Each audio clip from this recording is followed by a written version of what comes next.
राष्ट्रीय ग्रामीण आजीविका मिशन का शुभारंभ किया गया है। राष्ट्रीय ग्रामीण आजीविका मिशन में चूंकि मुख्यतः केवल स्वयं सहायता समूह जो महिलाओं के हैं उन्हीं के गठन किए जा रहे हैं और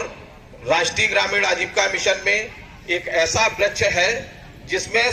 कई तरीके से व्यक्ति के विकास के लिए क्या क्या चीजें हो सकती हैं, इसको राष्ट्रीय ग्रामीण आजीविका मिशन में योजना में समाहित किया गया है। सबसे पहले जो ग्रामीण अंचल के जो गरीब परिवार हैं उन ग्रामीण परिवारों का चिन्हांकन करके उनको संगठित करके उनका एक समूह गठन 10 से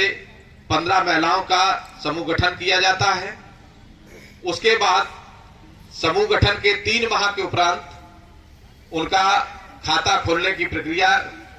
की जाती है। गठन से 3 माह तक प्रत्येक दशा में उनका खाता बैंक से खोला जाना होता है। तत्पश्चात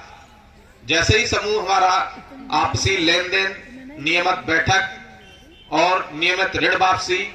रजिस्ट्रों का लेखा जोखा, ये सब जो है अगर अच्छा तरीके से कर रहे हैं तो इनका ग्रेडिंग करते हुए 3 माह के अंतराल पर उनको रिवॉल्विंग फंड की धनराशि प्रदान की जाती है,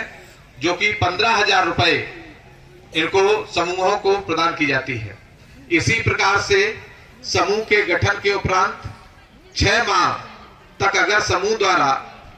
उनके ग्रेडिंग अगर ठीक है, ग्रेडिंग का मतलब है कि आप जो पंचसूत्र का पालन कर रहे हैं, पंचसूत्र है नियमित बैठक, नियमित बचत, नियमित लेन देन, नियमित ऋण वापसी और नियमित लेखा जोखा। तो इस प्रकार से ये जो 5 सूत्र का अगर पालन करते हैं तो उनकी ग्रेडिंग करते हुए 6 माह पर उनको CIF की धनराशि प्रदान की जाती है। CIF में प्रत्येक समूह की दीदियों का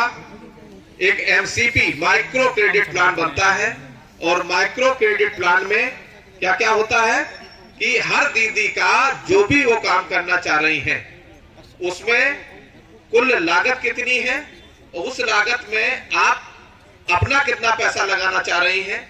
और समूह से कितना लेना चाह रही हैं, इस प्रकार से उनकी माइक्रो क्रेडिट प्लान बनता है। तत्पश्चात माइक्रो क्रेडिट प्लान के बाद उनको 1 लाख और वो भी समूह अगर A और B ग्रेड में है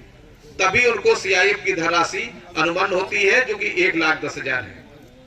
इसी प्रकार से यदि आप पंचसूत्र का पालन समूह कर रहा है तो उसके रिकॉर्ड ठीक है। ऐसे 6 माह पर भी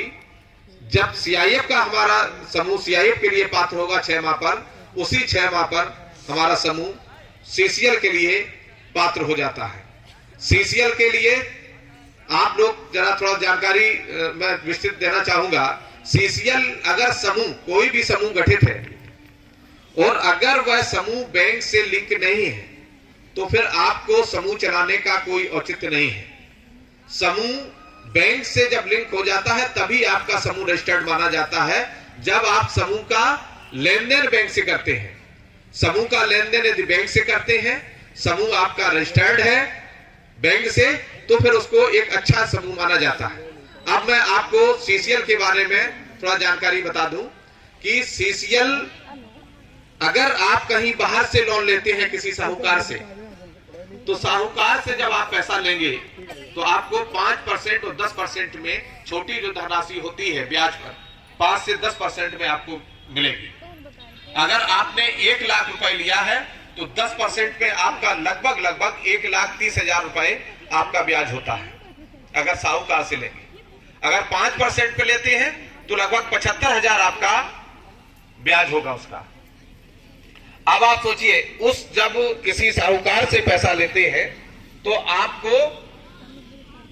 गिरवी रखना पड़ेगा उतने पैसे का, उतनी सामग्री का आपको गिरवी रखना पड़ेगा और उसके बाद तब आपको पैसा मिलेगा। इसी प्रकार से आप सोचिए कितनी बड़ी धनराशि ग्रामीण के जो गरीब हैं वो चुका रहे हैं। आप कल्पना करिएगा, सभी लोग जो बैठे हैं हमारे क्लस्टर के पदाधिकारी, सभी को जानकारी होनी चाहिए बात कि CCL में आपका क्या फायदा है और साहूकार से आप पैसा लेते हैं उसका क्या बेनिफिट है। तो वो आप थोड़ा सा अपने गांव में जब जाएंगे तो अपनी जो समूह की दीदियां हैं जो CCL नहीं करा रही हैं, आप उनको समझाने का प्रयास करेंगे। इसको बहुत अच्छे से आप लोग सुन लीजिएगा। तो आप बताइएगा कि अगर आप साहूकार से लेते हैं तो 1 लाख पर एक साल में 1,20,000 रुपए आपको ब्याज देना पड़ेगा और उसके एवज में आपको अपनी जेवर या अपना कोई ऐसा गिरवी रखना पड़ेगा, और अगर समय पर नहीं चुका पाए तो आपका जब्त भी साहूकार कर लेते हैं पैसा, जिससे कि जो गरीब है बेचारे और भी गरीब स्थिति, क्योंकि गरीब है इसलिए पैसा ले रहे हैं, और अगर नहीं चुका पाया तो उनका जो घर है, जमीन है, जायदाद है, जेवर है, सब उससे चली जाती है। तो इसलिए आपको ये समझाना होगा सभी अपने क्लस्टर के अंतर्गत आने वाले समूहों को कि इससे क्या बेनिफिट है आपके। आप ये समझ लीजिए कि अगर आप व्यक्तिगत रूप से बैंक से आप पैसा लेते हैं तो बैंक भी आपको कम से कम 10 से 12 चक्कर जाने के बाद फिर आपको वहां पर भी आपको पहले गिरवी रखने की बात की जाएगी कि आपके पास कुछ है अथवा नहीं है। यदि है तो फिर आप गिरवी का व्यवस्था आप नहीं करिए। दूसरी चीज, फिर आपसे वो कहेंगे कि आप हमें 2 गारंटर दीजिए, फिर आप 2 गारंटर की खोज कीजिए, और जो आपका ब्याज लगेगा वो जो बैंक का मैक्सिमम ब्याज है 14.5, 15, 16 जो भी है वो आप पर ब्याज लगेगा, और इतनी पूरी प्रक्रिया के लिए आपके बहुत सारे डॉक्यूमेंट लगेंगे, और डॉक्यूमेंट लगने के बाद आप देखिए कि आपको फिर भी कुछ ना कुछ खर्च करना पड़ेगा, तभी आपको व्यक्तिगत लोन मिल सकता है। यह बिल्कुल सच्चाई है जो मैं बता रहा हूं। अब आप देखिए यही सेल्फ हेल्प ग्रुप में आप देखिए कि दूसरी तरफ कितना बड़ा फायदा है आपको। सेल्फ हेल्प ग्रुप में यदि आप जो है आवेदन तैयार केवल कराना है, कोई भी गारंटी आपको गारंटी नहीं लगानी है, किसी गारंटर को ढूंढने की जरूरत नहीं है, कुछ गिरवी रखने की जरूरत नहीं है, और सबसे कम ब्याज पर आपको पैसा मिलता है 7%। अभी चूंकि जनपद कन्नौज हमारे ए श्रेणी में था तो एक सुविधा और थी कि इसमें यदि आपने समय पर ऋण वापसी कर दिया सारी किस्तें तो आपको 3% की और छूट होती थी। तो इस प्रकार से 4 रुपए लगता था, लेकिन अब उसमें चेंज किया गया है कि पूरे भारत के सारे जिलों को एक रेट में किया गया है, तो ये सुविधा अभी हटा दी गई है। तो आप सोचिए कि 100 रुपए पर आपको कितना होगा, 7 रुपए केवल आपका ब्याज लगेगा, 7 रुपए,